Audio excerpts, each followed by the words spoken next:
ഇന്നത്തെ യാത്ര എൻ്റെ ഫ്രണ്ടിൻ്റെ വീട്ടിൽ പൂജ അറ്റൻഡ് ചെയ്യലാണ് കേട്ടോ. ഞാൻ എൻ്റെ ഹസ്ബൻഡിനോട് ഒരു ഫോട്ടോ എടുക്കാമെന്ന് പറഞ്ഞിട്ട് നിന്ന് കൊടുത്തതാണ്. അപ്പോൾ ആളെടുത്തത് വീഡിയോ ആടാ. പിന്നെ ആൾക്ക് മനസ്സിലായ ഫോട്ടോ അല്ല എടുക്കുന്നത് വീഡിയോ ആണെന്ന്. അങ്ങനെ നേരെ വിട്ടു അവളുടെ വീട്ടിലേക്ക്. പിന്നെ അവർ ടൈം പറഞ്ഞിരുന്നേ 1 o'clock ആണെന്ന്. പിന്നെ നമ്മളവിടെ എത്തിയത് 2:30 അങ്ങനെയായിരുന്നു കേട്ടോ. പിന്നെ പഞ്ച്വാലിറ്റി വളരെ കുറവാണ് നമുക്ക്, അതുകൊണ്ട് എല്ലാവരും അങ്ങനെ ലേറ്റായി. അങ്ങനെ അവിടെ എത്തുമ്പോഴേക്കും പൂജയൊക്കെ കഴിഞ്ഞു കേട്ടോ. പിന്നെ എന്താണെന്ന് വെച്ച് കഴിഞ്ഞാൽ മഞ്ഞൾ പുരട്ടലാണ് കേട്ടോ. ഇത് അവരുടെ ട്രഡീഷണൽ ആണെന്ന് തോന്നുന്നുണ്ട്, ഇങ്ങനെ മഞ്ഞൾ പുരട്ടി തരാറ്.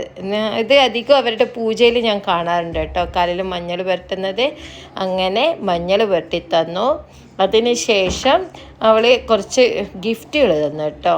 ഗിഫ്റ്റ് എന്ന് പറയുന്നത് ബ്ലൗസിൻ്റെ തുണിയാണ് അത്, പിന്നെ കുറച്ച് ഫ്രൂട്ട്സ്, പിന്നെ കുപ്പിവള, പിന്നെ ഒരു ചരട് കെട്ടിത്തരും കേട്ടോ. അവൾ പ്രാർത്ഥിച്ചിട്ട് അതിൽ എന്തോ കെട്ടിയിട്ട് അങ്ങനെ കെട്ടിക്കൊടുക്കുകയാണ് ചെയ്യുന്നത്. എന്താണെന്ന് എനിക്ക് വലിയൊരു ഐഡിയ ഇല്ല ഇതിൻ്റെ കാര്യങ്ങളെ പറ്റിയിട്ടൊന്നും.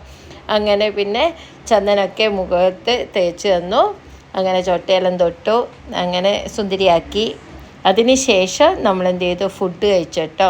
നല്ല ഫുഡായിരുന്നേ. 3 തരം റൈസായിരുന്നു. ഒന്ന് വൈറ്റ് റൈസ് ഉണ്ടായിരുന്നു, ഒന്ന് പിന്നെ എന്തൊക്കെയോ മസാല ചേർത്തിട്ടുള്ള ഒരു റൈസായിരുന്നു കേട്ടോ. അത് നല്ല ടേസ്റ്റായിരുന്നേ. പിന്നെ ഉണ്ടായിരുന്നതെന്ന് വെച്ച് കഴിഞ്ഞാൽ നമ്മുടെ ഗീയെല്ലാം ഇട്ടിട്ടുള്ള നല്ല കേർഡ് റൈസ്, നല്ല ടേസ്റ്റായിരുന്നു കേട്ടോ അതും. അങ്ങനെ അതൊക്കെ കാണിച്ചു തരണമെന്ന് വിചാരിച്ചിരുന്നു. ഫുഡ് കണ്ടു കഴിഞ്ഞാൽ എല്ലാം മറന്നു പോടാ. അങ്ങനെ അതൊക്കെ മറന്നു പോയിട്ടോ.